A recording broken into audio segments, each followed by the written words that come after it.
Good morning. Good morning. Man, how does it feel after y'all have been subjected to my absence due to my little needing to just take a moment? I'm like, good morning, ladies and gentlemen and stuff and things. Hi, guys. So first of all, let me start off by saying, if you don't follow me on TikTok, apparently my TikTok is blowing up, so make sure you get over there and follow me. It's the Horse Trader's Diary. I'm headed out this morning to work with Hot Rod, just to spend a little time with him, because I think I may be having a friend come over tomorrow to help me work with him. I think Teddy's going to come and pick up Sancho, and if Teddy's coming to get Sancho, Teddy's going to help me a little bit with Hot Rod, so I'm super excited about that. I think because of the holiday Tuesday, we should be able to go and gather up the round pin, which I'm super, super excited about. We were just waiting on a gate. For those of you who didn't know, Tylen keeps saying, well, when you get the round pin,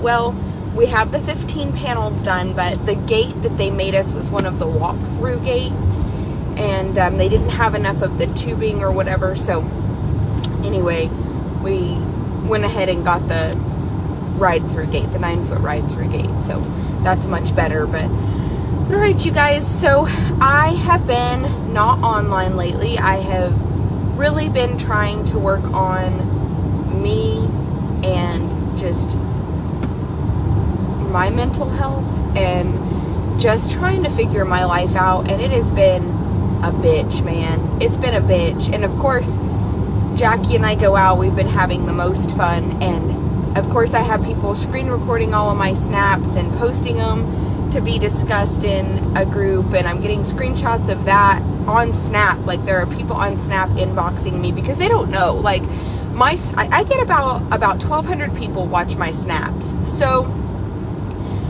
it's not a big deal. It's just weird that some of the people that are like on Snap are on Facebook. My TikTok following really isn't on, like, so it's like really weird how every platform kind of has its own like ride or dies.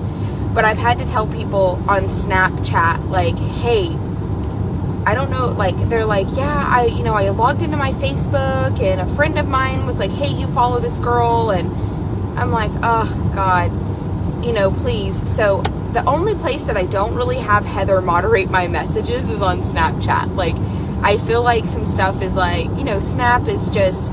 Snapchat is so much fun, and it's mostly girls for me. Like, I have created the most fierce, amazing girl gang on Snapchat, and I post everything on there, and those bitches hype me up. Do you hear me? I woke up this morning to like 45 inbox messages on Snap, and literally, and as I was like going through them, it was like some people had snapped me pictures of fireworks. I love it. Some people had like snapped me like hey, loved your shoes last night. Like, it's just a girl gang of girls that are fucking cool, man.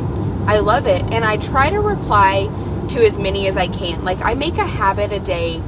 My new habit is 5 minutes on Facebook, 5 minutes on Snapchat, and 5 minutes on TikTok. And in that 5 minutes, I don't scroll. I just dedicate to the comments. Like, I just dedicate to responding to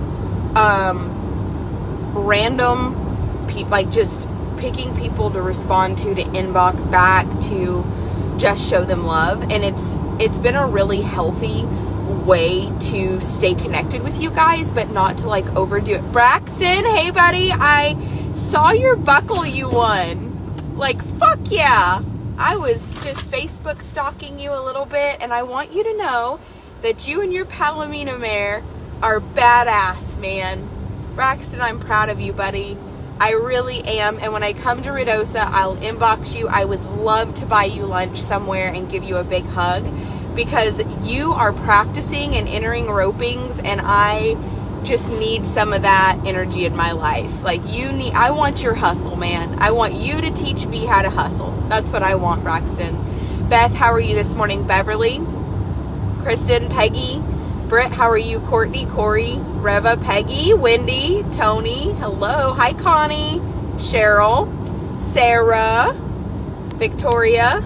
Good morning, you guys. So what's kind of cool is I have the comments turned off, so I cannot see, but it's really neat because, hey, Jackie, how are you? Because it allows me to see, what's really cool about it is it allows me to see who's coming on, and then it will tell me you have a comment from. And so I want you guys that have left comments to know that I love you. Thank you, Jacqueline, Becky, Julie. Let's see, Rose has left some comments. So while I can't see what you say when this is over, I'll spend 5 minutes filtering the comments. If you have a question, just please know to go ahead and leave it. Please do not feel ignored. What's really cool is the way I'm doing this now gives me the opportunity to kind of go back and look through the comments, and I can reply to you privately. So if you have like a question, more than likely you probably should have inboxed it, but you might feel like that would have been overlooked. But since it's a public comment, you feel more like, hey, I'm going to be seen, I'm going to be heard, and you are. And not only are you're going to receive a response privately to where you and I can have correspondence, so you don't feel rushed. A lot of times I hate comments. I hate questions in my comments because I feel like I want to dedicate some time to you, but I can't. I can't necessarily dedicate time directly to you. And because I'm trying to get done with the video I'm making. And what I love now is I controlled this option, and I can inbox you and be like, hey, Connie, I saw your question, and by the way, this is what we feed. Please remember, my feed program is based on every horse as an individual, not on one thing for every, my entire program. And then we can kind of discuss your horse's needs, and it just gives me a little bit of control, and it gives me the ability to kind of dedicate some of my time, which is extremely valuable, directly to you privately, to where you can kind of ask what you need and not be rushed. And so please don't feel disrespected when you ask questions now on my live platforms and you're not getting like instant gratification responses, because that instant gratification response is going to be really rushed because I'm trying to get through this video and get through my day and get to the next thing. And now when you ask questions and you get that private response, you don't have to be rushed, and it can be a thorough exchange. And that's what I want. I'm in a position in my life where I'm really craving connection. And it's something that I've really been talking to my therapist about, that I just crave connection on a deeper level, that I've learned how to make a living. I've learned how to make money. I've learned how to conquer anything. I've learned how to say, okay, I wanted to do kill pen rehoming. I went from doing one horse here, one horse there. If you haven't heard that story, don't worry, I'm fixing to reblast the podcast out. I cannot wait to share that with you guys. How I got started in kill pen rehoming. But I trained racehorses, and I had worked for Equiglobe, and I craved something on a bigger level. I still craved retraining. I am in my element just being able to work with Hot Rod. He was a feral motherfucker, and my therapist thought that I'm a project keeper. My therapist thinks I'm the kind of person that I'm a big project keeper with friends, with relationships. I like a project, and a lot of my problem is that I bring people into my life that are projects, and I love to build them up, and I love to just pour. My cup runneth over to the point that I like to bring people into my life that I can just pour over into until their cup runneth over. And the mistakes that I've made in my past is I bring people that aren't ready to hold my energy, which means I can pour and pour and pour and pour and pour and pour and pour and pour into these people, friends, staff, whatever you want to call people that I bring into my life. And they just take and take and take and take and take and never replenish. Well, now I have Tylen and I have Jackie. My intern was fantastic. Emma held space and had really divine energy, and I love that, and I hope that next summer she'll consider coming back. That would be fantastic. But being in college, internships come to an end, so but I did really enjoy the energy and space that she held. She didn't take away from me.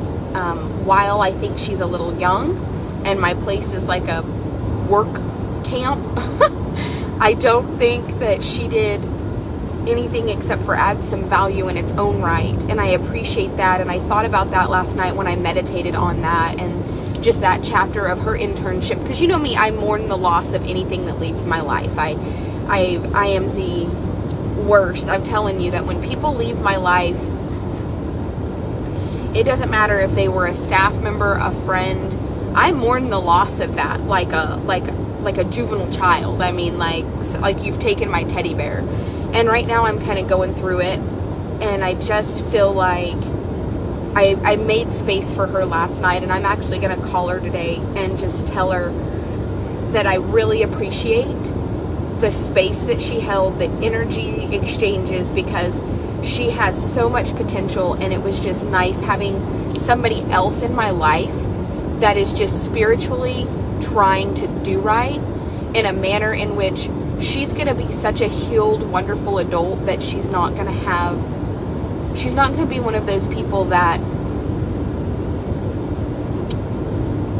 leaves a negative impact everywhere she goes. You know what I mean? And I have had a lot of staff members work for me that they can't help it, but they come in like a wrecking ball, and then they just take and take and take, and they leave like a wrecking ball, and then they try to wreck and that's just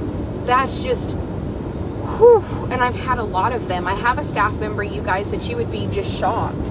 I had a staff member that so many people loved and I really liked, and come to find out that person worked for me only to be it was a premeditated, I'm going to get into to be in her staff as soon as I can and work there for 6 months and try to learn as much as I can so that I can put her out of business.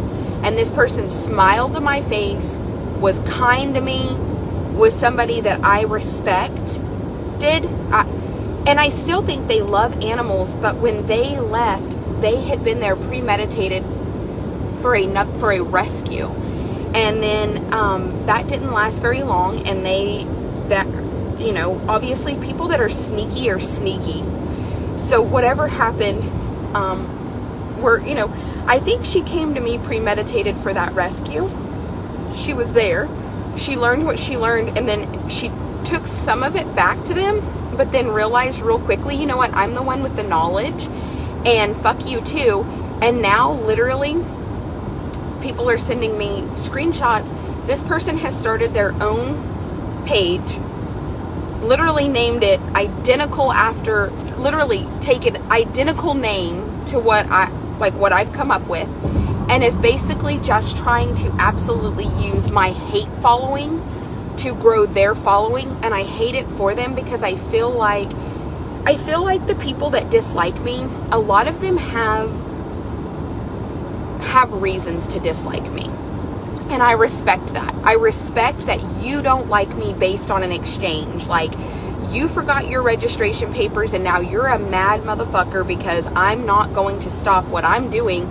And here's the thing, like, the reason we don't mail registration papers, and I know that a lot of you guys are going to be like, but when you pick your horse up, make sure your hauler gets them. Because if you don't, what ends up happening is I don't have the best organization in my office. And it is something that Jackie and I are working on today to prevent this from happening in the future, because somehow in my meditation, God, who loves me, also really put it on my heart that I need to go back through every set of registration papers today in my office and to find them and to start mailing them to the people that were not responsible enough to pick their papers up, so that they have them not for that human, but for that horse. And that's right. And I told God when I got off my meditation back, no, okay, like, no. Does anybody ever feel like God, like, fight you, bro, I love you, I respect you, I'm gonna fucking do it, but that's how I felt, because I fucking hate mailing shit. But that's how much I hate to mail shit. Does anybody else just fucking don't know why, but you hate something? But let me tell you, let me just go ahead and go into my little fucking I just want to fucking punch the wall. Cordell, what the hell are you doing on my live video, brother? I love you. Good morning. It's like a Sunday, right? Is it Sunday at like 8 a.m. and you're up? Was your Saturday not exciting? Well, I have questions. I wish I could see his comment. You better snap me. Like, what? Cordell, why are you awake Sunday at 8 o'clock? So for you, those of you who don't know, people have accused me of a million things, but I have some really great friends. Cordell has been my friend, and I mean, we can testify to this. 8, 9, 10 years. He's from Illinois, I guess, right? Anyway, trying to get him to move to Texas. He has been my friend for a long time, and he's just somebody that hustles. If he's got to drive a big truck, if he's got to ride the horses, if he's got to trade the cows, the goats, the pigs, whatever, and I've just always respected his hustle. And so he's on my Snap. Teddy's on my Snap. Tylen's on my Snap. So in my top 8, like the middle 3 people are like black guys. Somebody screenshotted that, posted it on Facebook with the caption like, we think our girl, me, is into black guys now. And I'm like, girl, I have always been into black guys. I have always been into whatever has the energy and the space for my hustle. Like, I have always been friends with people. And I love Teddy. Let me tell you, the boy, he's 25 years old. I sent him Snort. He's coming to get Sancho. And let me tell you something. He was going to take Sumo, but Sumo actually ended up being better broke than we knew. Problem is, the person who evaluated him originally probably shouldn't have been put in the position. I didn't know that in the beginning. Shouldn't have been put in the position to evaluate him. Said he wasn't very broke. So Tylen didn't do it. So then when I didn't send him to the sell barn, Tylen got on him and kind of busted his butt a little bit because he was just being young and stubborn and lazy, and he's had days. Brokest motherfucker on my place. And I'm like, poor Sumo. He just almost got sent to the sell barn. But I don't know that we're still not going to send him, because the truth is he's so broke that Teddy can get me videos like that. For you guys that don't know, Teddy is Desmond Johnson. Desmond lives down by Joe Beaver. He calf ropes, he ranch rodeos, and I made that connection through a fellow friend, Bailey Nepper. Bailey has Flying Bee Equine. And what I'm trying to do in my life is to just not only raise my vibration with better connections and better people, but to surround myself by people who respect my hustle, hold me accountable for my actions always, help me grow as a person. And I'm telling you that Desmond's hustle, Teddy's hustle, it's fucking unbelievable. I start getting snaps from him at like 6, 7 o'clock in the morning. Last night at 10 o'clock, he was outside in the round pen getting my colt, like just getting him to cross over and just working with him in the round pen. And I just want to be better, do better, surround myself by better. And that's just where I am. And so I think that Facebook is like a really shitty place in the sense that, like, Cordell, I respect his hustle. Teddy, I respect his hustle. Tylen is fantastic. And all that those women saw was that I'm on Snapchat and I had 3 black guys on my Snapchat, and all of a sudden it was like something, like I'm having an affair and I'm this and I'm that. And I'm like, well, first of all, Jacob and I have been on the struggle bus in our relationship.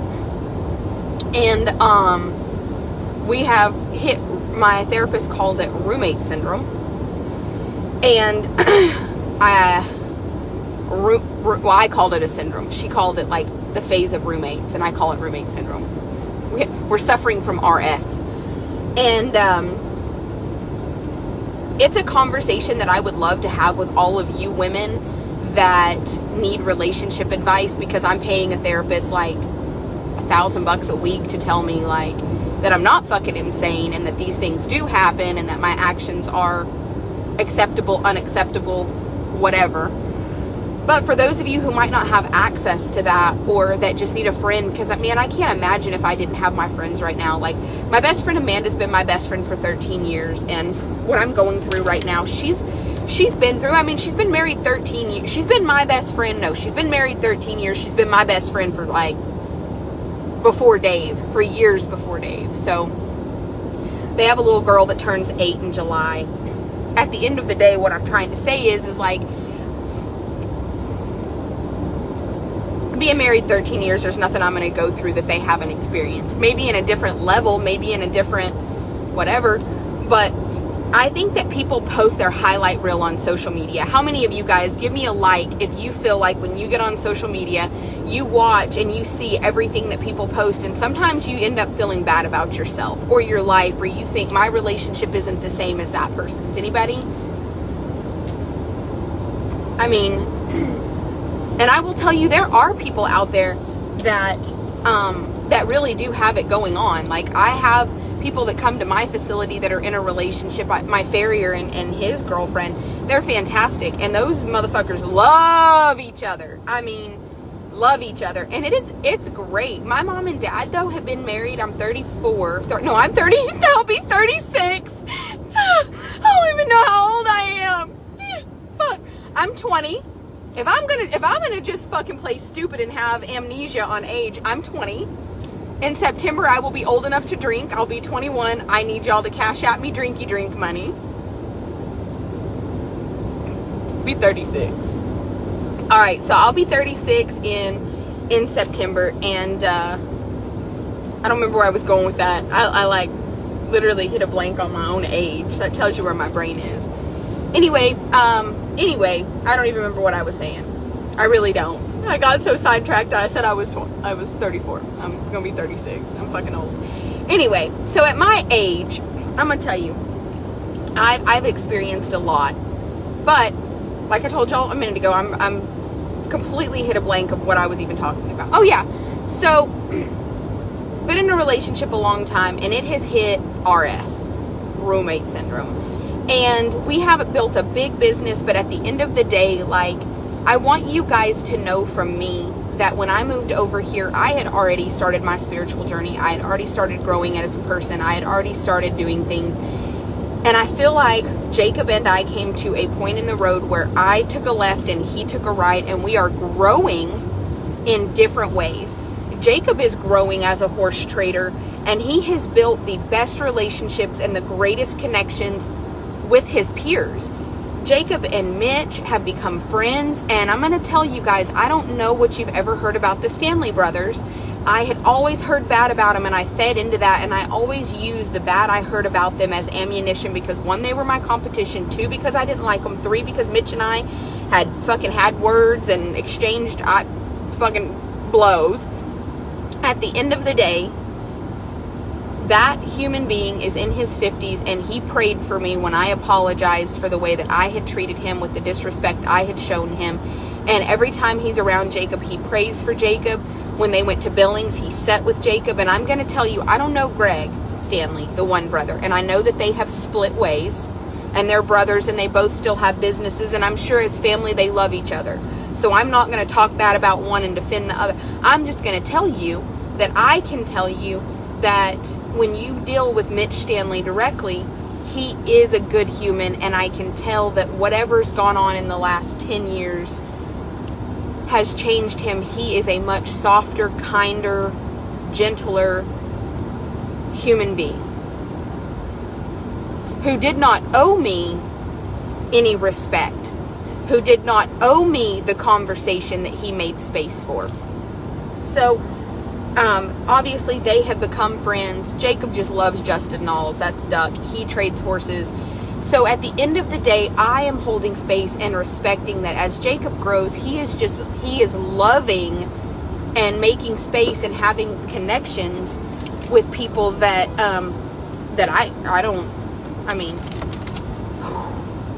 I always looked at horse trading, like when I would go to a sell barn, this has always been my issue. I would go to a sell barn, and I can't buy, and I'll tell you why I can't buy.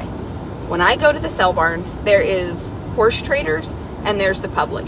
And these horse traders are all friends, and they'll run the bids for each other, and they'll protect each other, and it's kind of like them versus the public.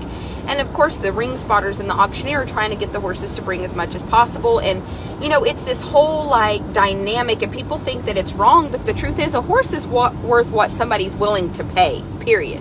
So no matter who runs you or how it's done, a horse is worth what somebody is willing to pay. Sometimes more. Pepper brought $10,000, and a lady offered $12,500 if I would just call Savannah and tell her, Savannah, another lady's internet went out when you were bidding, and she'll give you $2,500 profit to give her the horse, because she's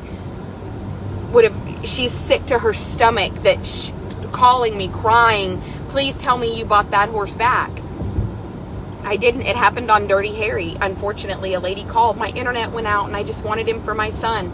I can't, once they go through the ring, I can't fix that. So, long story short, I always looked at it like these horse traders. I had the wrong mindset. These horse traders, it's horse traders versus the public. And what I wanted to do was eliminate that. I wanted to go buy the horses that I wanted and to bring them to the public and not have you guys have to pay auction house inflation prices.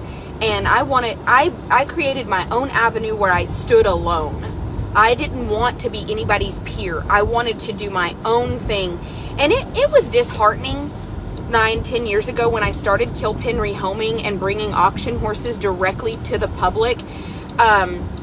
Because see, the problem is all those buyers kind of get along, and like, so if we know that this buyer really needs some paints for a contract, you might not run them. I always thought that that was such a disservice to sellers that were in a money bind, that I don't care what you need to pay your bills this month. I'm going to buy the horses I want to buy, and I'm going to raise my hand. And so I'm tough. I'm a tough customer. When I go to buy, there are people that get up and leave. There are people that are like, man, I love when Jacob comes, you can get along with him, but you can't get along with that bitch he's married to, you know. And I'm going to tell you, when I go to auction, if I think my customers want big, black, beautiful Frisian Percheron crosses, by God, I'm going to buy them. I'm going to buy them, and I don't care if you have a contract for drafts for carriage companies and you really need that money. I don't care, because I, for 9 years of this, bought with you guys in mind. I would buy horses based on my following.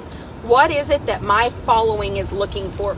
Is there a horse at this auction that is meant for my, you know, I'm in Iowa and my clients in California, and the only way that their dream horse is going to get connected to them is because God is going to put me in the right place to find the right horse so that it makes it from Iowa to California. I had this mindset that I was going to go buy horses for you guys.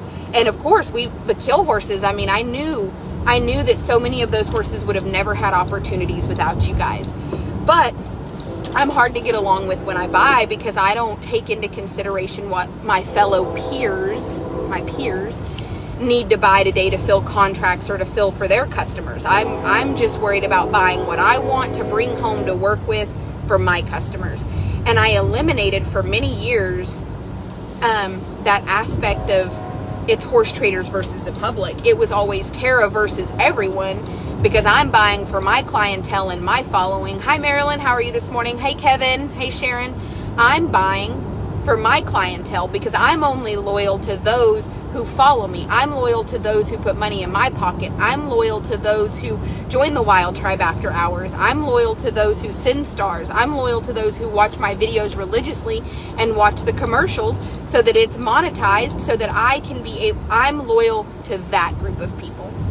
So I buy not based on what anybody in the crowd needs or wants. I don't care if you came to me and said, Tara, there's a white pony back there. I love him. I want to buy him for my 7-year-old son. Okay. Please don't bid against us. Absolutely not going to happen. I'm going to bid against you. And people hated me for it. But listen, that is a sorry thing to do to the person selling that horse. Can you imagine not being able to pay your rent, not being able to pay your car bill, whatever it is, $500 is a difference for you. It's a difference, okay?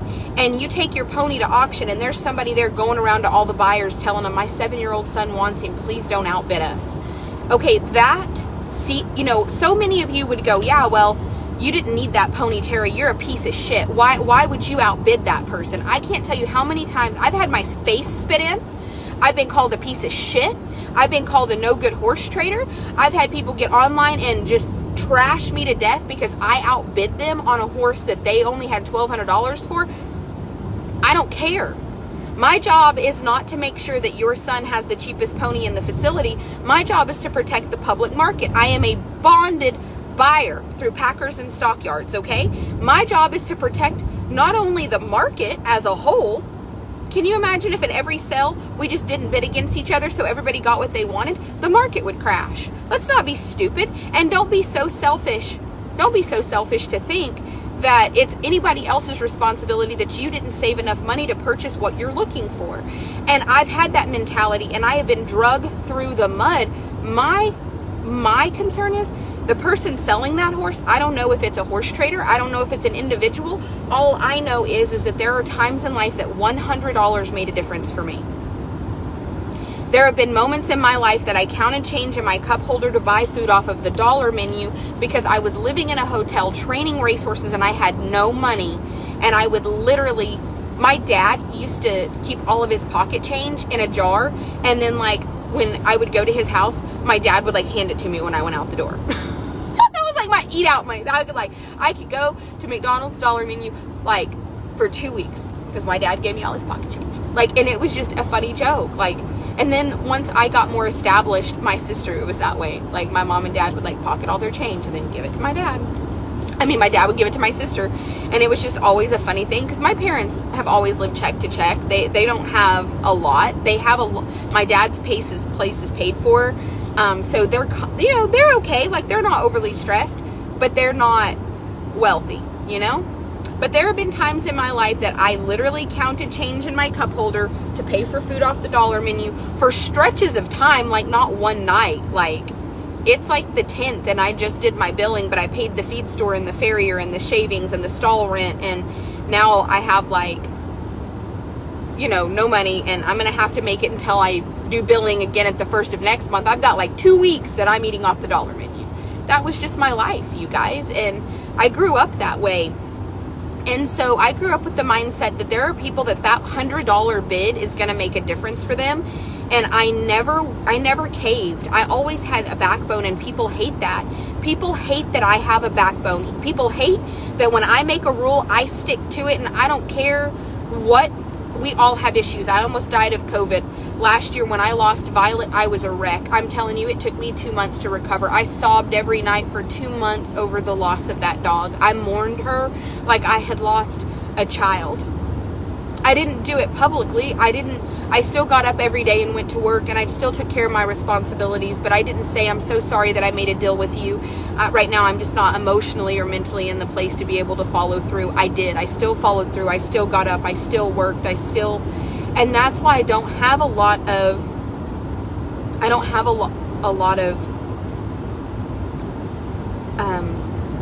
moments in life where I'm like, oh, I understand and I sympathize. I do sympathize, but for me, I still got up and had a backbone every day and did what I had to do. And I feel like people that have trashed me online, and the girl that spit in my face, like, I'm telling you, I should have filed assault charges on her, and instead I just beat the fucking brakes off that bitch. And when the cops came to that cell bar and they said, she can file charges on you first because spitting on somebody it's assault. So that ass whooping she took was in self-defense. And I'm telling you that for a long time, that was my mentality. And I'll throw hands in a heartbeat. You disrespect me, I'll beat your fucking ass. And it has taken me a year to make, I can honestly say now, I never want to physically, like, I can communicate with the best communicators. I can express my emotions. I have no desire to ever hit anybody again. And before, you felt froggy. You jumping sounded like a fucking great opportunity to me to get some of it. But you know what? I was raised poor. I was raised on the backside of the racetrack. I was raised around, I went to school in Canutillo, Texas until I was, a teen. So you understand what that's like. I mean, I went to school with people that in the 3rd grade were being jumped into gangs. Legitimately being jumped into gangs in the 2nd and 3rd grade. No joke. And so in 1994, I can still remember when I was approached about being like in a gang. And I was like, I think my mom would be mad. I think my mom and dad would not be okay with this. But I'm telling you, like, everybody wants to talk about my faults to a point that they want to amplify them and talk online, but nobody wants to talk about where I came from and that I just didn't know better for so long, and nobody wants to give me a pat on the back for the spiritual, mental, and emotional growth that I've put the work in. I grew up on the outskirts of El Paso, Texas, on going to the backside of a racetrack, being around people that 90% of them are on drugs. The other 10% are, probably alcoholics. And so I'll say that probably 99.9% of people on the backside of the racetrack have some kind of problematic vice. It's why they're there, because I find that horses attract people that are broken, and then it's an addiction and they can never get away from it. So they spend their whole life just in this fishbowl of equestrianism. And most of them are broke, struggling, can't pay their bills, stressed out, angry, whatever. And then there's me. I'm just a kid, and this is all I know. This is all I see. I think that this is normal behavior. I think being broke is normal. I think the struggle is normal. I remember when I was probably 18 and somebody was like, come on, like, let's go get like some drugs or whatever. I was like, I've never done drugs. And they were like, shut the fuck up. You grew up on the backside of a racetrack and you don't do drugs. And I'm like, I never did them. And you know what? I never did them because thank God at some point, probably around 13 or 14, I remember having this aha moment, and it was life-changing for me. And I thought to myself, and this is what I'll tell you, I met a friend when I was in kindergarten named Lauren Brilliant. And Lauren's dad was the administrator for the Providence Hospital, and her mom was Sylvia. Still is.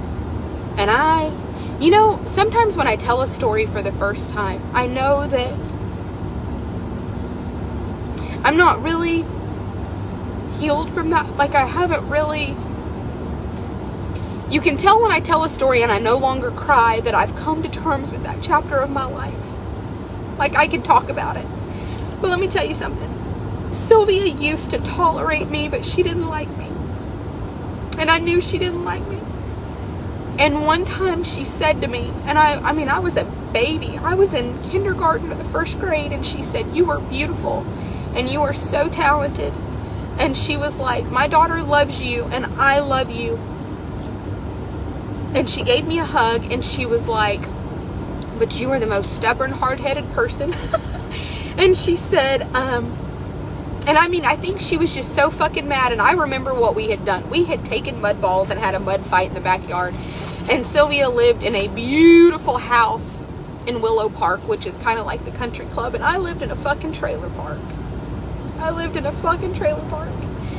And we had a mud fight. And I'm telling you, there was mud all over her fucking house. She had 2 windows open in the atrium, and there was mud in the atrium. Oh, she was fucking mad. Oh my God. She had put us both in the corner. She called she called her mom and was like, listen, you have to come over and help me right now. There's mud. And Sylvia had been a nurse, and she met Patrick and married him. And like I said, he was the administrator of the Providence Hospital.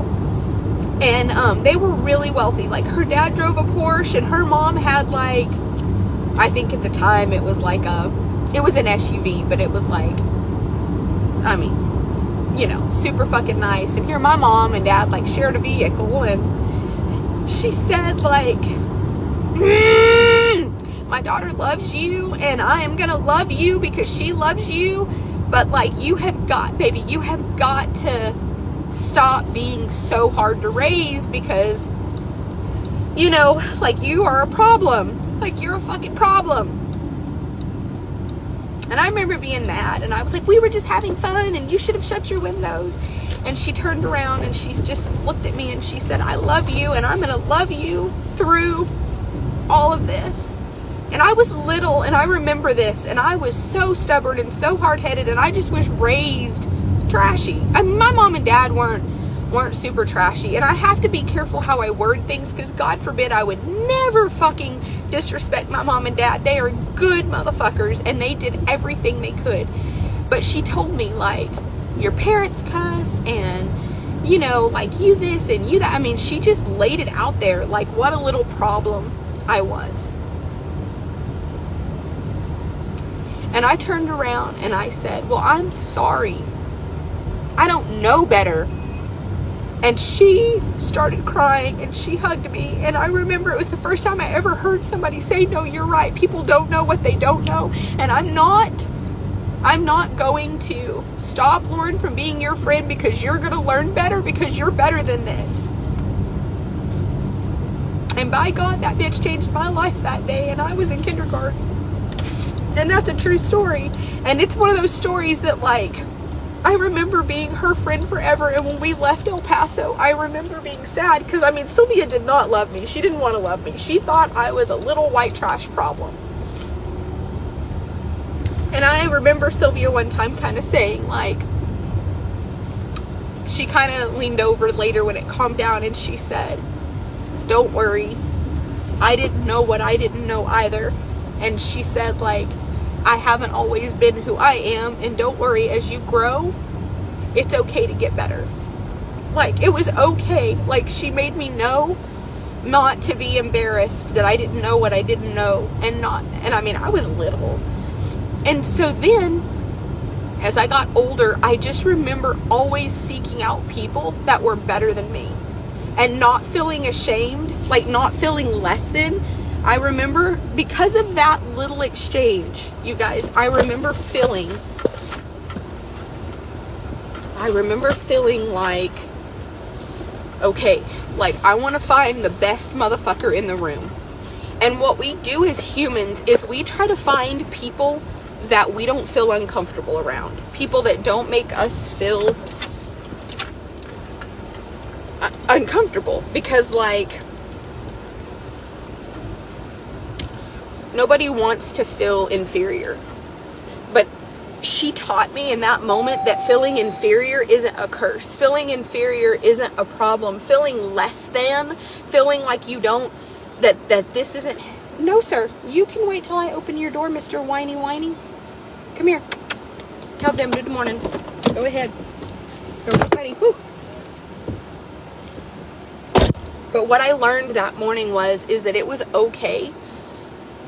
What I learned from her was that it was okay to not know what you didn't know. And then in high school, and I remember there were times in my life that people had said, like, I didn't belong somewhere that I was trying to fit, or that I didn't have, and I always was the brokest person until now that I'm in my 30s. I was always the person that knew the least, that was educated the least, that was the one that didn't fit. But I wasn't going to stay where I came from. I wasn't going to stay where I came from. I wasn't going to stay in the trailer park. I wasn't going to stay broke, and I sure as fuck was not going to stay bitter, and I wasn't going to get on drugs, and I was going to be the best fucking version of whatever. And I always sought out people that were better off than I was, just to see what I could learn from them. And then I started working for Equiglobe. And Hartman was amazing. Sabina still is. Hartman passed away. They're great people, and they helped me to be better horsemen, to learn things that I would have never learned otherwise. And sometimes I look at my mom and dad and I love them and I love everything about them, but my mom and dad have always just worked. My dad's philosophy is hard work pays off, just work harder. And that's true, but you also don't know what you don't know. And I was just a student of life, and I still am.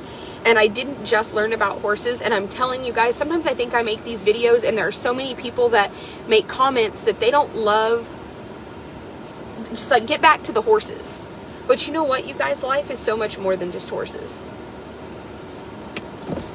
Good morning, I love you. Good morning, love you too. I almost died. Oh no, who killed you? Jackie was going to. Oh, where is she? She's here already? No. How'd she kill you? I lost the dog.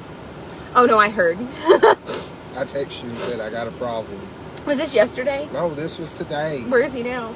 He's in the house now. You found him? Yeah. You damn right I was going to find him. Where'd you find him? He went down the pasture down there. Oh, I don't want to know. I don't want to know. I don't want to know. I don't want to know. That's too much for me. I was going to hope you were saying he was asleep in my office or something. I don't want to know. Oh, I called her and I was like, Jackie. Tip is missing. I was like, was he still missing when you called? Yeah. Oh, no. I wanted her to know. You're a bigger man than I am. I'm not a liar, but by God, I will withhold that information till we find that motherfucker. I said, well, I didn't want to not tell her and, like, have to explain, like, why her dog's still missing. No, Tip! I'm microchipping that motherfucker with one of those ones that you can turn on and track, like your phone. So I was like, hey, I got a problem. She's like, what? I was like, tip ran off. Hell no. And she said, you're going to replay them, right? I said, I'm not. no, I'm not. And she said, Yeah. I hear it. In my soul, I hear that grunt. And then she was about to start yelling, and I was like, I'm going to find him. It's okay. He's going to come back.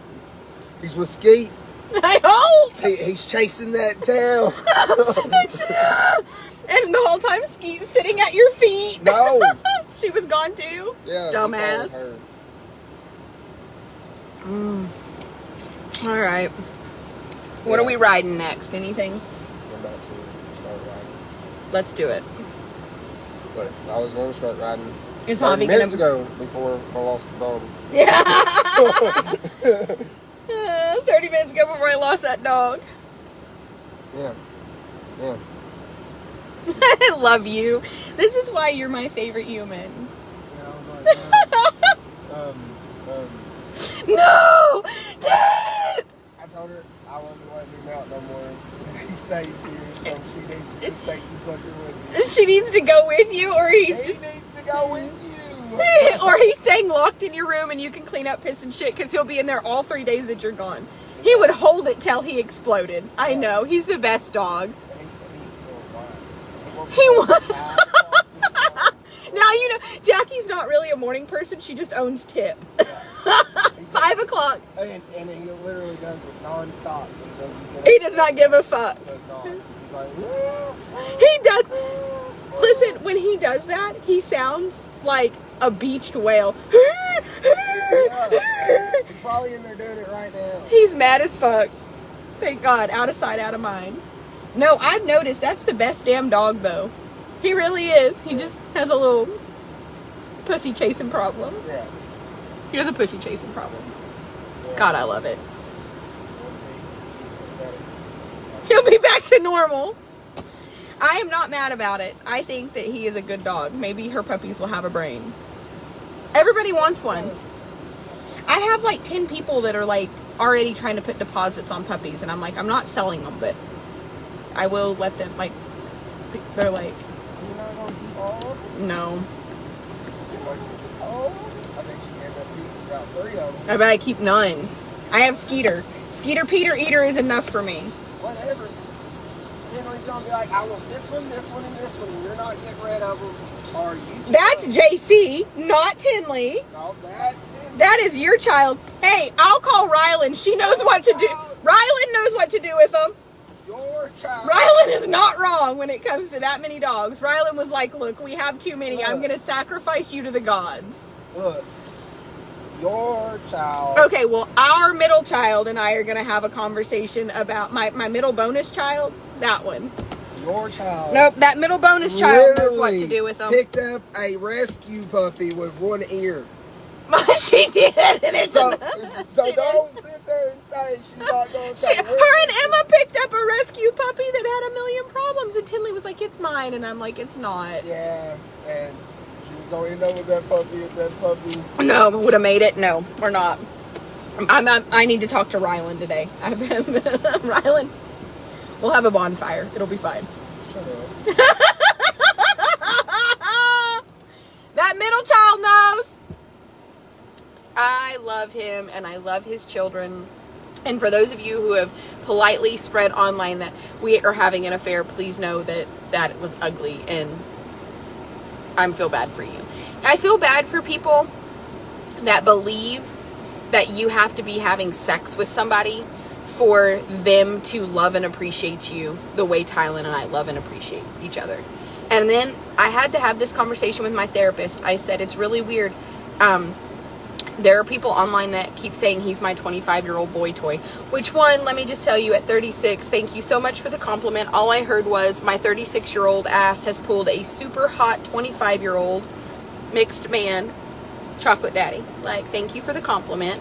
But in all honesty, as much as I appreciate your compliment, I also think it was really disrespectful for you to say that about him. First of all, Tylen would never disrespect Jacob or me in a manner of such. I mean, go to Billings, go to Atala, and ride in the vehicle like with Jacob. No, come on now. And also, don't disrespect the space around me like that. So at the end of the day, what I realized in that moment is there are people in this world that believe that for you to love somebody and to hold space, like Tylen and I are close. We are as close as any two humans can be. That is my ride or die. I love him. When he leaves here, I will go visit him and his children for the weekend. They are my bonus children. That is my bestie. And I'm sorry. And I'm sorry for those of you who see this relationship and feel like the only way that somebody could love me in this manner, respect me in this manner, hold space for me, and share their life with me is that it's a sexual thing. That's sad. That's a little bit sad to me, and it just makes me realize that it's probably because the only person in your life that tolerates you is your spouse, and you probably are in a relationship to where it's based on sex or it's based on whatever. But the disrespect that Tylen was shown by people that have never met us, and you can disrespect me all you want, I'm used to it. I signed up for this when I started going live on Facebook 8 years ago. So I expect for you to talk about me. I expect for you to call me fat. I expect for you to not respect my boundaries, my rules. That's what paparazzi are for. That's why there's tabloids that follow celebrities around. To you guys, I am somebody that you have no access to talk to. So you sit online and talk bad about me because that's what entertains your day. You are so obsessed with the actions in my life and you want to talk about me, but because I have not granted you access to me, that angers you. So everything I do, you turn into a story. I'm fine. But don't disrespect my staff. Like, listen, they work really hard. It's the best staff I've ever had. I want this place to elevate. You complain. People complain online about me all the time. And then when I surround myself by better people, they're just still complaining. And I'm like, you would think you would want me to surround myself by people that help me to be better every day. And when I sit at a dinner table with Tylen, I don't feel like the smartest one sitting there. I don't. And he has struggled recently with that group because they have attacked him. They have accused us of having an affair. They have. And I kind of avoided it at first. And then finally, because I was like, God, I don't want anybody to ever catch wind of that. Like, I would never want. And then I thought about it and I was like, no, fuck it. I'm gonna say it publicly, because at the end of the day, if you've ever thought it, I want you to know, I hope that you find you a Tylen. Even if you're married and if you're like, oh, my husband would never, I respect that. I respect that your husband has boundaries and doesn't want you to have male friends. I think that's a little bit old school and a slightly barbaric mentality, but I'm going to respect his boundaries if you do. But I can tell you that if Jacob told me who I could and couldn't be friends with, we would have even bigger problems than we already have. And right now we have made it to RS, which is roommate syndrome, and we have this business together, and both of us have taken different roads on our spiritual journey, on where we are in life. Like, I'm writing a book. Like, I am spending my spare time writing a book. I have monetized my TikTok. Like, I crave connection with humans because I want for humans to know that I came from the very bottom and that there were people in my life that shaped who I am, and that it's okay.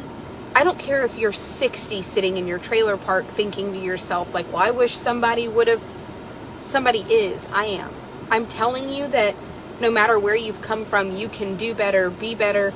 And please know that I am not dissing people that live in a trailer park. I grew up in one, and they're some of the most amazing memories I'll ever have in my life. But listen, not all people crave the same thing.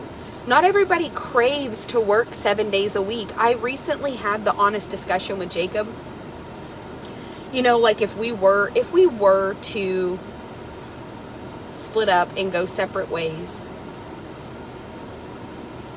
would we still, do we want to continue to run our business together? We have to co-parent together. Do we want to go, just go make an active effort to continue this relationship? Like, we've had those real conversations, and they're gut-wrenching and heartbreaking. And the one thing that I can tell you is, I don't know about bringing somebody new into my life. And let me tell you why. I work 7 days a week. I'm married emotionally, and I married my work. You guys know I do this 7 days a week.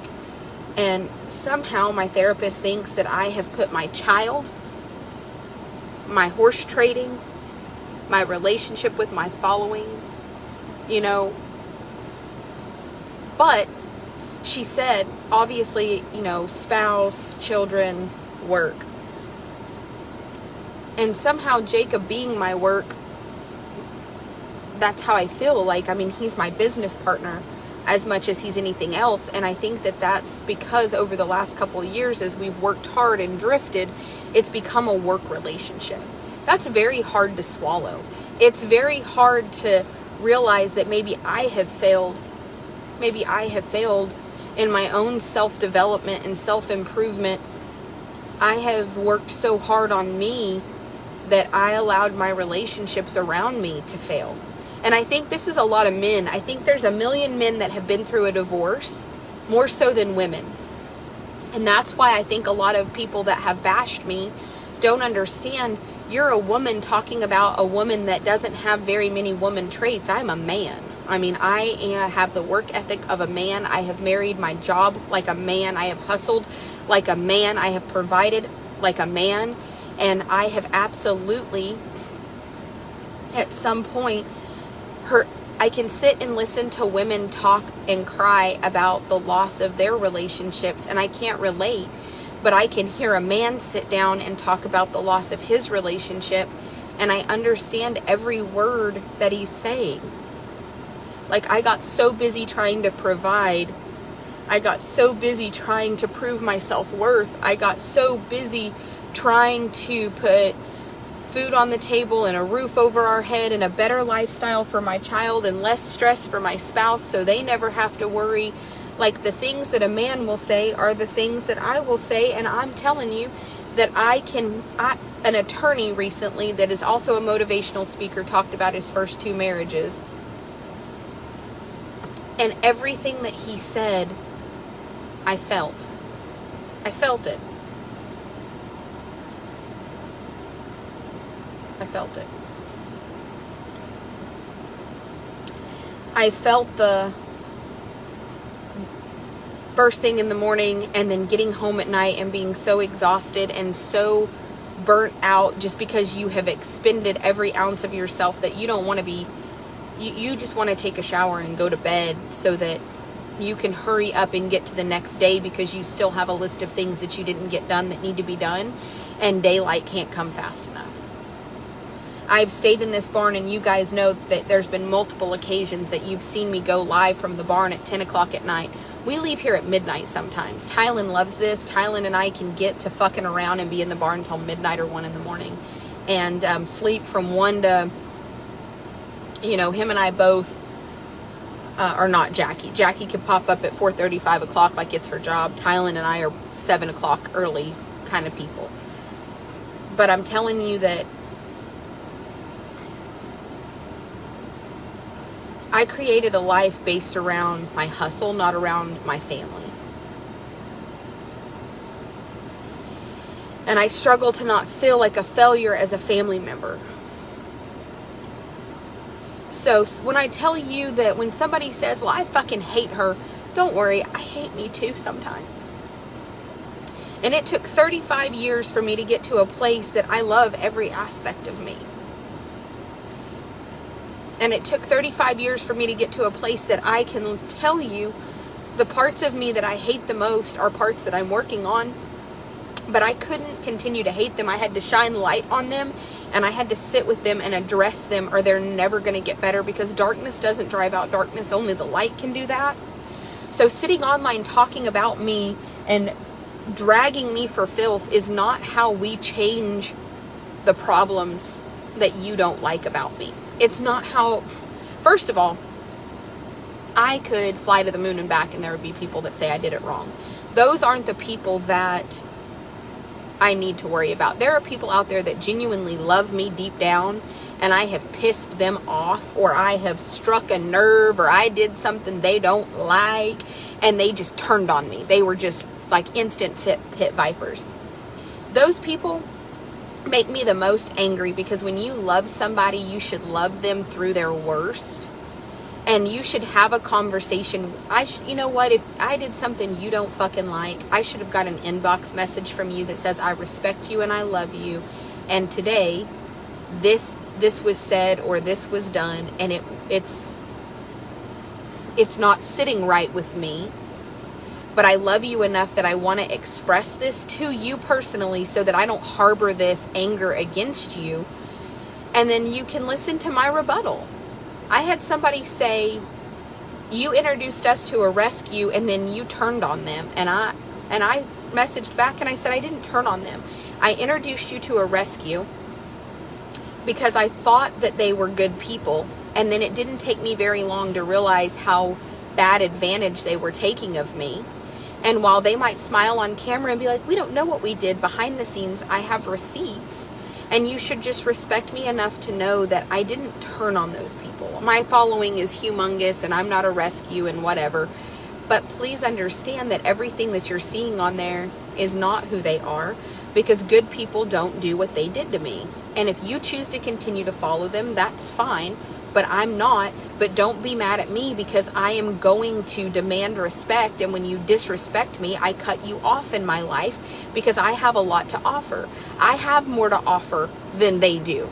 I don't need their following. I don't need what they have going on. Nothing about what they do benefits me. So for me to extend my hand and offer them some support and some love was something I did because I'm a girl gang member. I want you guys to take a step back and think about how many companies out there that are small American-made businesses have made posts thanking me for my support, not only of large orders, Rockin' Heart Ranch, and she's busy not making halters, so I do Massey Custom Creations, Rockin' SB Customs, Marsha's Closet, Wild Cactus Tack. My favorite is L&S Bits. They make the no-hit bit, but they make our squirt bit. They make the Diablo. They make some bits for us that are just absolutely great. And Lauren, the wife, the woman in that, if you as my customer pick up the phone and you text her and say, Lauren, my name is Carol, I bought a horse from Tara Sanders, or I just follow Tara Sanders and I have a horse I need a custom bit made, she will sell you a curb chain, a headstall, and leather Amish made reins that are Amish oiled for wholesale prices. The headstalls are $35, the reins are under $50, the curbs are like $20, and they are, I think the beaded ones that I love are around $40. They're copper beaded, and I love them because they hold energy in those copper beads to remind a horse about whoa. And it's a whole philosophy that is a psychological thing for me. So I love the copper beads. Now listen, I like a cricket.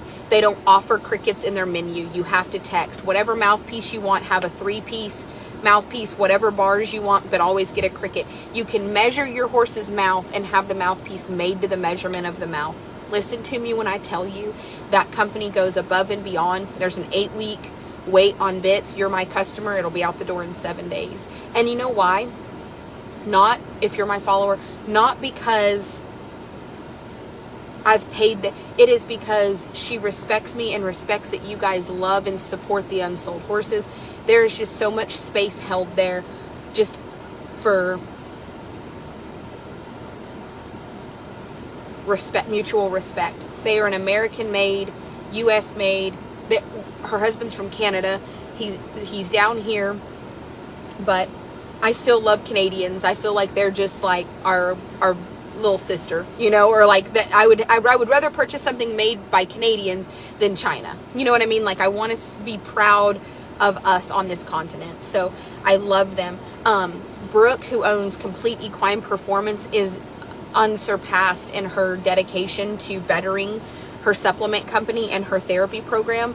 And I'm telling you that you can inbox their page and say, my name is Elizabeth, I follow Tara Sanders, I need to order some supplements. Do you have a moment to help me make the correct order? And they will go out of their way to help you order exactly what you need to make a custom program for your horse based on the fact you shared my name. Now listen, I have a hate group that hates me, and they hate that. And they have absolutely sent those companies messages telling those companies I'm a piece of shit, that I have haters, not to follow me, that I'm going to ruin their business. And those companies have said, your experience with her is none of our business. We are going to base our opinion of her solely based on our experience with her. And until she does it to us, whatever you think. And they're like, no, just her name is going to. And you know what? All of those people have said, well, I'll protect her name because she's been nothing but good to me. And I want for you guys to leave this conversation today knowing a lot of things. Life is fluid. Things change every day. It is not black and white. You can have a bad experience with somebody and the next person have a wonderful experience with them. And if you have been holding on to hate or anger towards somebody and you want to talk bad about them, or you have a friend that's friends with them and it pisses you off because you feel like your friend isn't being loyal, please just take a minute to remember that somebody else's experience with somebody might not be your experience. It might not be your experience. And if you've had a bad experience with that person, why don't we try to hold space for correcting it? If you have had a bad experience with me and you have held on to that, why don't you text my personal cell phone over the next 2 days while it's a vacation weekend? And let's try to get to a place to where you don't feel that way about me. When you hear my name, I don't want for it to disrupt something inside of you in a negative manner. I don't want for somebody to say Tara Sanders and you cringe. I don't want that. I shouldn't live there rent free. I shouldn't take that away from you. And you guys shouldn't let somebody else do it. And you know what? Even if you don't want to mend it, why don't you neutralize it? Why don't we just let it be? And for those of you who have never had an experience with me and you just fucking hate me, I can't help y'all. Y'all just are not in a spiritual place to where you're ready for anything I have to say. So you're not going to hear anything I have to say. You're just going to hear that you hate me, and I respect that. I'm going to let you hate me. I'm going to let you hate me. And for those of you who are rejoicing in the fact that Jacob and I are on the brink of separating everything, I want you to know that cheers to you. Karma's a bitch. Wait till it's your turn. Or it's probably already been your turn a couple times. That's why you're celebrating. But what's really cool is we're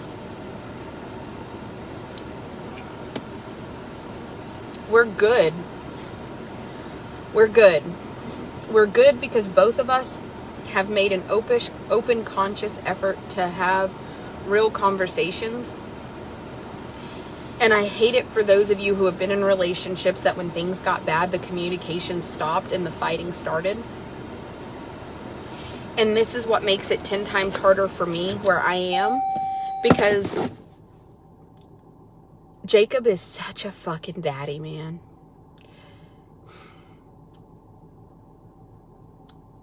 To sit down and to have conversations that hurt real bad and to not yell and scream.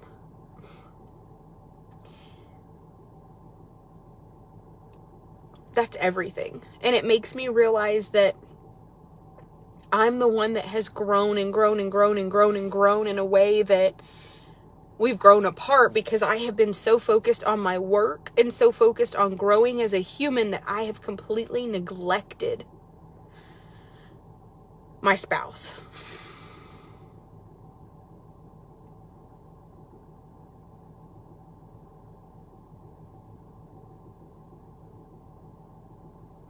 The person who has stood beside me for 10 years, 11 years, going on 11 years. And then when I grew in a manner that my communication got better and my spirituality got better, I just wanted to say, well, you don't understand me and you can't communicate and we are broken. And then I wanted to be mad because he didn't grow the same way I grew. We're not in the same place because we have been actively working on different things. I have been work, self-improvement, and chasing a toddler.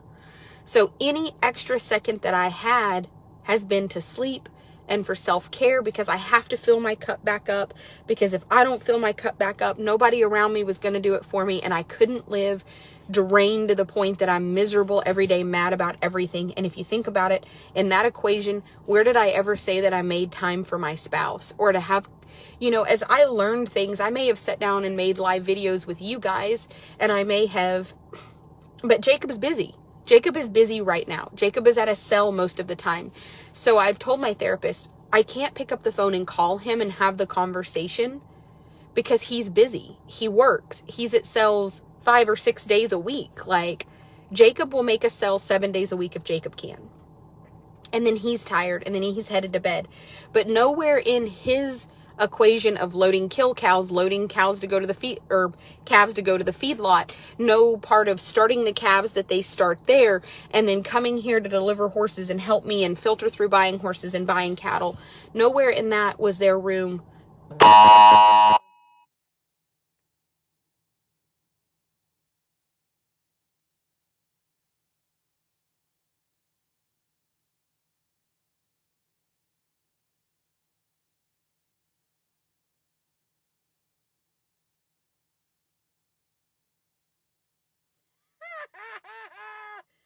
Okay, Cordell said, and this is on having a friendship.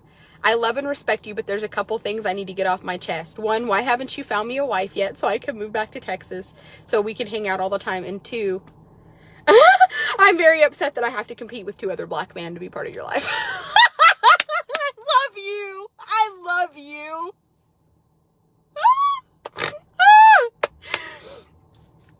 I love you. That's what I have to say. I love you. I love you. And I love the laughter you bring. And I found you a wife. Her name's Jackie. I love him. And I hope that you guys understand in this moment that you can have a great relationship with a male and it just be based on fucking respect for the hustle and love and grind. And I can call and just be like, man, I am fucking myself. Here's what's happened. And they're like, listen, here's the game plan. I don't have, you know what I think is odd for women? And you know what? I have a little hood in me. So I want to be petty. And I want to be like, listen here, Karen, who's talking shit about me, claiming that I'm having an affair. Did you ever think that somebody could just love me for me and that I don't have to put this pussy out on the street corner?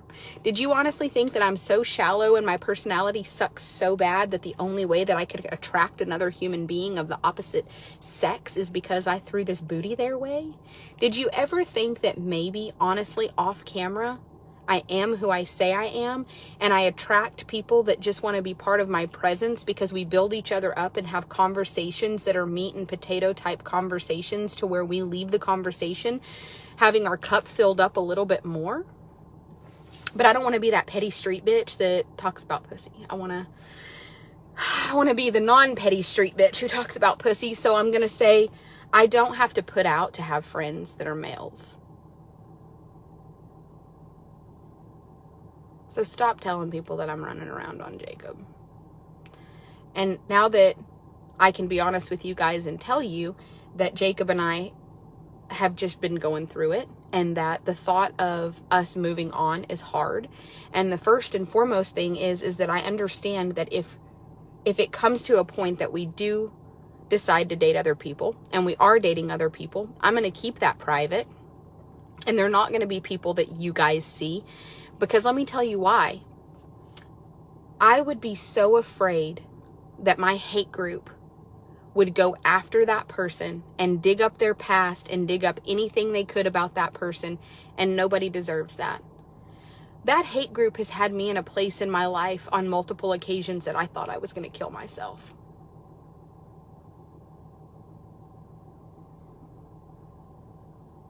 Even after I had Tinley,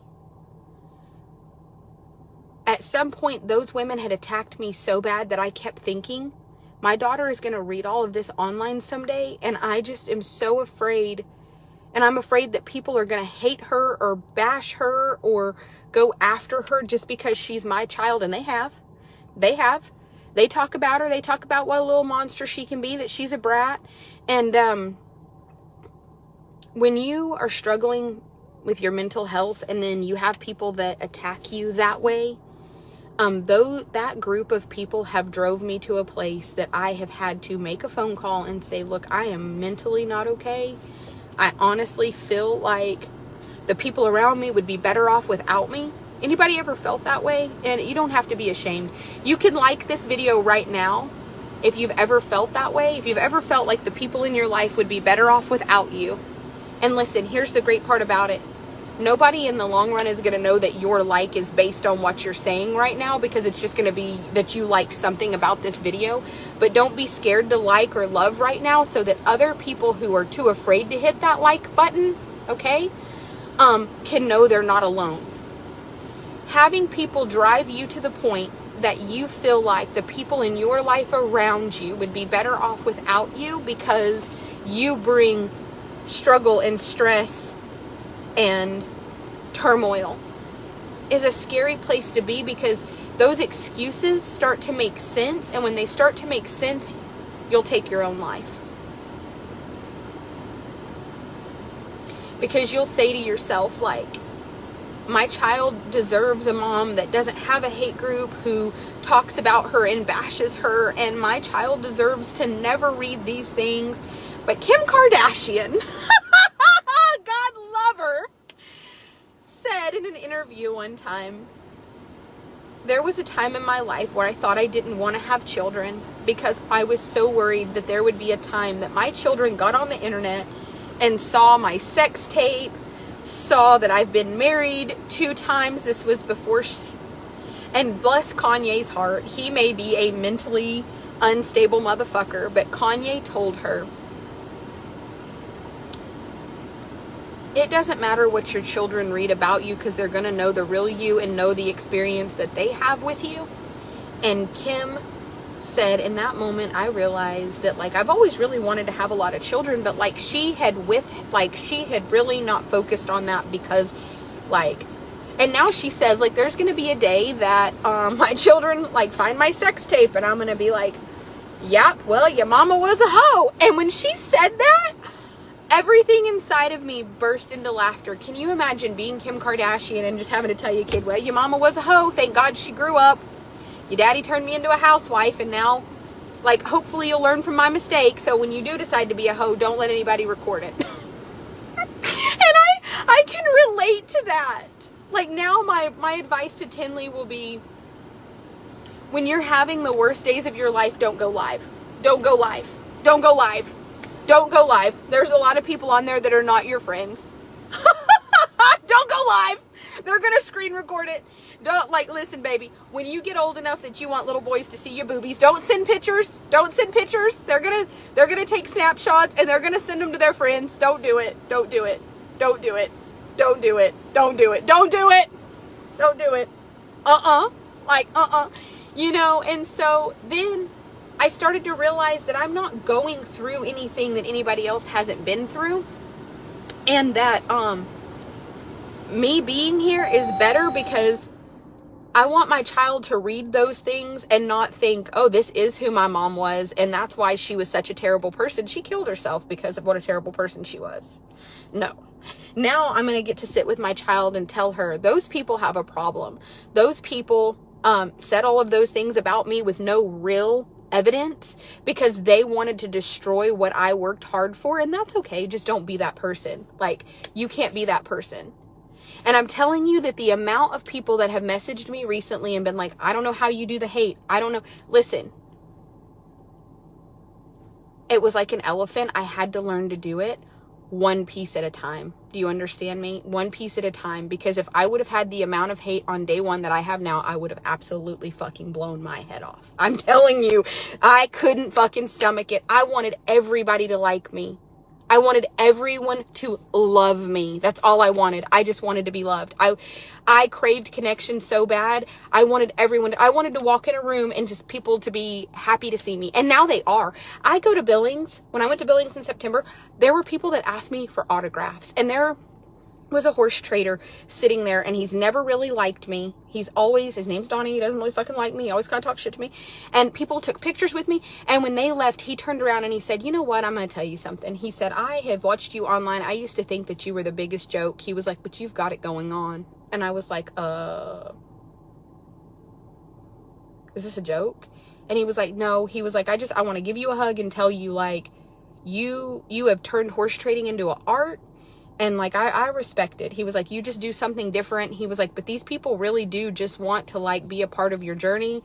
And he was like, I don't have the intelligence to even, he said, nobody wants to, and you know what? Now I'm a part of his journey. I check in. I'm like, hey, what's life like for you this week?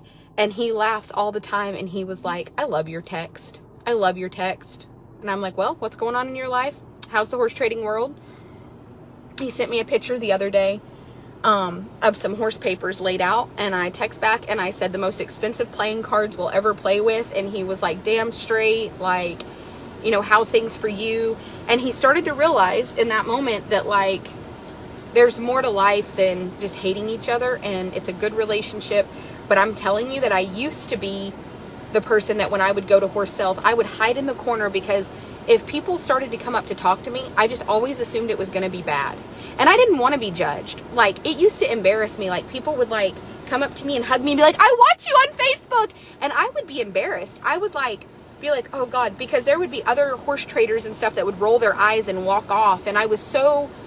And now I just embrace that shit. Like, Heather has made me gift bags. And we have gift bags with Morse code bracelets and t-shirts, and we're doing caps. And when I go to sales and I go places, because this bitch right here is fixing to just absolutely roll the red carpet out. I'm not fucking staying home anymore, because I'm gonna go and just parade this booty all over.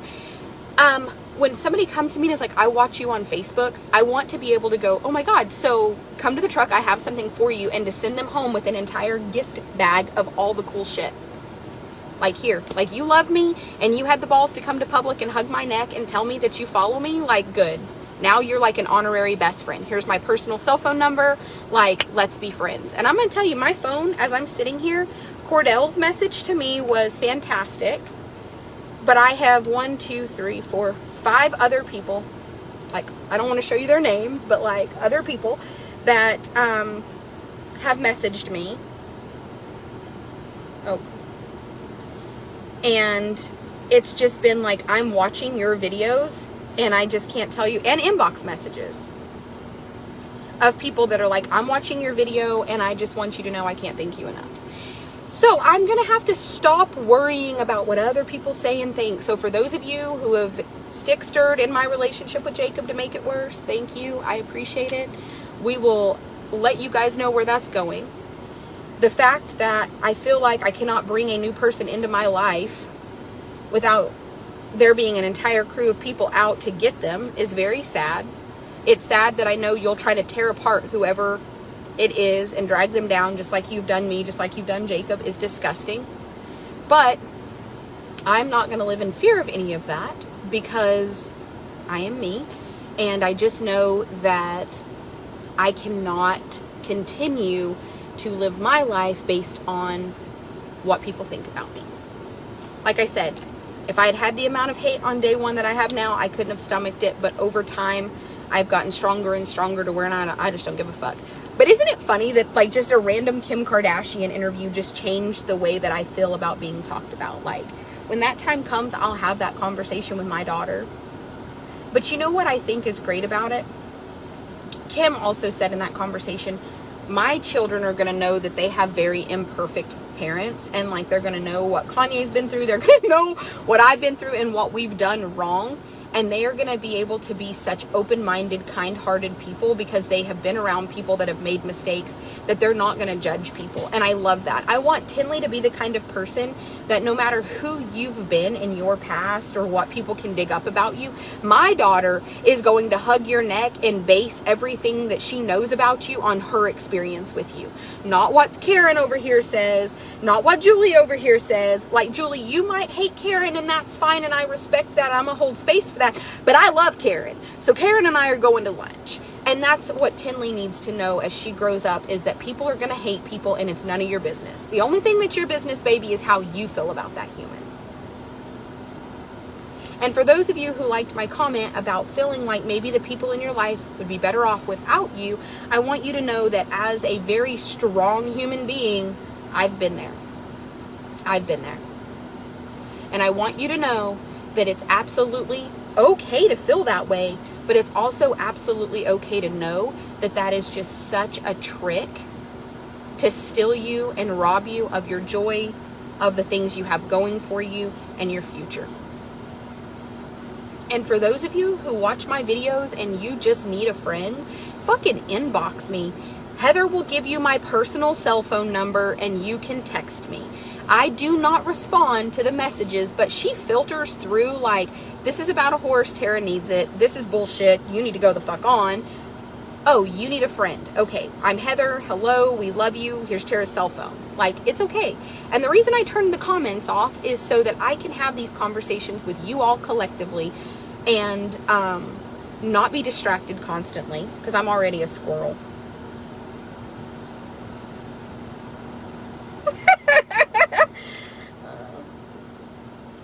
Cordell said, those bitches are just mad because they can't pull hot chocolate horse cattlemen like you can, or like they think you do. Thank you. Thank you, Cordell.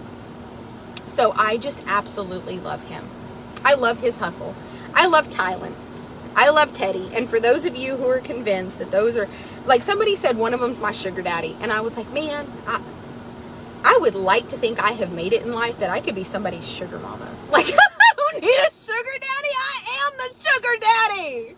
Calm down, Karen. Shit. Fuck. No. But I'm just, man, I'm fixing a ride. I've got some horses that I need to tune up. And I literally wore a gray t-shirt so that when I leave here today, I'm going to be brown. I'm just like, I am in just a really somber place in my life of change. And I love that I have all 300 of you live and the thousands of you that are going to watch this on replay. And thank you. I just got my star update. Thank you for the 7,200 stars. If you like this video and you want more of these, please send more stars. Buy our lunch today. But man, yesterday I was not okay. I'm just going to tell you, yesterday I was not okay. I was going through it. Today I'm okay. But that's the man in me, I guess, where I'm just kind of like, got work to do. I've got work to do. I went to bed early last night. I got up, got super cute, went and had salad and wine, went home. And man, I'm going to tell y'all, and I hope that you take this with a grain of salt. I'm a fat girl at heart, and I'm losing weight. The other day, I pulled my shirt up over my head and told my personal trainer and his wife, look, there's a line here. And he was like, more crunches, less crunchies. And I just laughed because I really do. Like, I have the start of whatever this is where there's a line instead of it just being flub. And he just laughed. And I told him, I don't want to lose this ass and I don't want to lose those thighs. But Tinley's hut from where I had a baby has got to go. And it was just so funny. You should have seen me. It was like the moment that I was like, I have this going on here. Like, that wasn't available to me. And in that moment, I'm going to tell you that I have really cleaned up my eating. And God forbid me say this, because I am not one to preach. But I have really focused on eating so much cleaner. And please take this for what it's worth. If you are not interested, you don't have to take my advice, because I am by nobody's standards like a health guru of any form, and I still will do whatever. But I have stopped completely with the junk food. Like, I eat steak, like I eat red meat and chicken breast. And as far as my sides go, like, I try not to have a lot of potato, but anyway, I don't go any, like, if you handed me bagged chips, I just look at them like poison. If you handed me, like, I used to eat Rice Krispie treats by the box, and Tylen also loves them, and him and I would, like, buy a box of Rice Krispie treats and eat the entire box in one setting together, and I just I can't fathom them. I can't do anything with more than 2 grams of sugar. Literally, like, listen, I was having such bad anxiety constantly, and just constantly feeling like kind of somebody was out to get me. And my personal trainer kind of said, like, it's the amount of sugar you're putting in your body. Like, you are out to get yourself, and your body is constantly sabotaging itself. And, you know, like, my main things in life are just being the best human I can be. And I'm going to tell you, for what it's worth, cleaning up your eating is one of the best things I did for myself. And I'm not saying that I don't go have breakfast sometimes. Like, the other day I had like an omelet and I put cheese all over my potatoes, and that's just great, one day a week or something. But, like, I don't do soda at all. I have somehow decided that I love these. They do have 4 grams of sugar, and these are about the only thing that I do that I shouldn't do. But the main thing was on the back is that it didn't have any dyes. And for those of you that don't know, these are Bings, and I absolutely have fallen in love with them. I like the black cherry better, but they were out. And water. No soda, no bagged chips, no Rice Krispie treats. Okay, sorry, I have to mourn the loss of those like I mourn the loss of people that have exited my life. And my therapist finally told me I have to stop loving people from the jump. This morning I called her and I was like, hey.